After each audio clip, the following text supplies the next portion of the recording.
Secretary of State Antony Blinken is back in the United States after attending the COP28 climate summit in Dubai. During his trip, he announced the U.S. will participate in a declaration by the host country, the United Arab Emirates, to promote sustainable agriculture. Global demand for food is likely to increase by an estimated 50% by the year 2050. An escalating climate crisis means that crop yields could drop by as much as 30% over that same period. So do the math.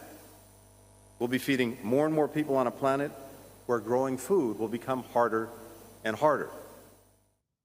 CBS News national correspondent Dave Malkoff joins us now from Atlanta. He's covered previous COP conferences in Scotland and Egypt.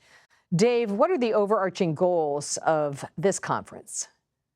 Well, Catherine, there is a specific goal every single day at these COP conferences.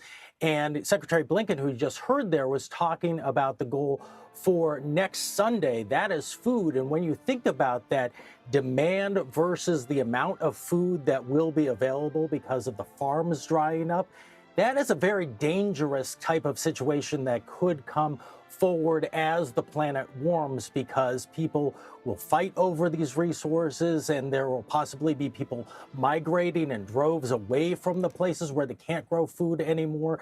And that is very important. That's why they're going to talk about food and water and other sustainability things on next Sunday. This conference has been held annually since 1995, but there are critics about what it's accomplished. What does your reporting show? Yeah, it depends on who you ask if anything has been done on this. If you ask someone like a climate activist like Greta Thunberg, she would say not so much. I was in the crowd when she had that famous blah, blah, blah speech back in COP26 in Scotland, and that's a lot of talk and not a lot of action. But if you ask the UN what's going on there, it's their event after all. They say the goal is to get all these countries together and make sure that the planet doesn't warm beyond 1.5 degrees Celsius since the beginning of the Industrial Revolution.